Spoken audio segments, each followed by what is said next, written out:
here with Health and Happiness, bringing you exercise and nutrition tips for a healthier and happier you. If you want to get the most out of this channel, be sure to click the subscribe button down below. And any video that you like, please be sure to give it a thumbs up. Thank you and enjoy. Hi, Holly Clever with the plank. Now this exercise is an exercise that you're going to see no matter what activity you're doing. So if you're going to yoga class, you're going to do probably 50 planks in a yoga class between chaturangas and push-ups and actual planks. If you go to boot camp, you're going to do planks. You're going to do walking planks, forearm planks, all kinds of different planks. So this exercise is probably one of the exercises that can really hurt you more than help you if you don't understand how to do it properly. So I'm going to go over how to do a proper plank and what happens when you don't do a proper plank over time. So first of all, the plank comes out of tummy vacuums. So tummy vacuums is another exercise video that I have that teaches you to get ready for a plank. Now I have my trusty dowel rod here. When you're working on a plank and you know that you're struggling with it and it bothers your back or it bothers your neck, I highly suggest you invest in this $10 piece of equipment. You can also use a mop or a broomstick. You just want to make sure you can get the mop or the broom end off. So this is a typical closet dowel rod. It's about 6 feet and 1 3/8 inches. So something pretty close to that is going to be really good for you. Now the reason you want this particular size is because you want it heavy enough so that you can feel it on your back. And you want it long enough so that when it's on your back, if you see from kneeling, that it's going to touch my rear end, it's going to touch right between my shoulder blades, and it's going to touch my head. So if you're working with someone as a trainer that's taller, or you yourself are a bit taller, you want to get a little bit longer dowel rod, up to 7 feet, just so that it fits comfortably on your back. So with that in mind, I'm going to teach you how to do this, putting the dowel rod on your back by yourself. Because I'm assuming as you're doing this video, you don't have a partner working with you. Now, if you do have someone that can help you with it, that's going to be very valuable. Okay, so first of all, the tummy vacuum is going to be the precursor to a plank. So a tummy vacuum is where you're just on all fours in tabletop position, and then you're teaching yourself to draw your belly button in, hold it for 10 seconds, and let it back out without rounding. So let's do that with the dowel rod. So if I'm in a tabletop position here, on all fours, I've got the dowel rod on my back, my head, my shoulder blades, and my sacrum, right down by my bum, are touching it. The gap between the stick and my back is the width of my hand. So right there, it's too big. I'm going to pull my belly button in. So now my hand is touching the back and the rod. So this position, when I pull my belly button in, I'm not changing the position of the stick.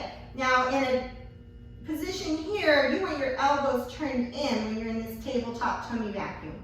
So I'm trying to be as straight as I possibly can. So we're not going to go through the whole tummy vacuum, but the exercise is draw in for 10 and let it out for 10.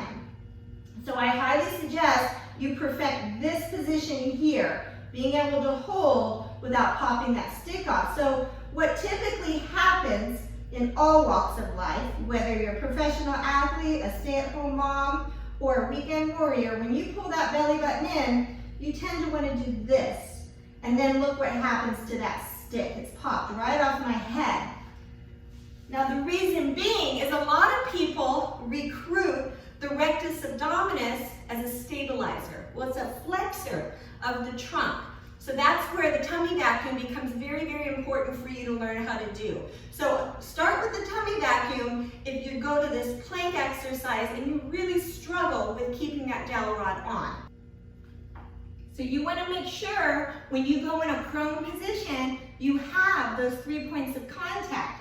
So if you look from the side, I'm going to show you again both ways. The dowel rod, if you look, it's touching my sacrum right between the rear end, right between the shoulder blades. Belly button in, the space here is about the width of your hand. And it's going to be right here on my head. So that's going to translate right into this downward position again, okay? So it's really important that you get a hold of that position. Tabletop position here. I'm on all fours, belly button's in. I'm going to check the space. This is where it's helpful to have someone with you. They can check that space a little easier than you can.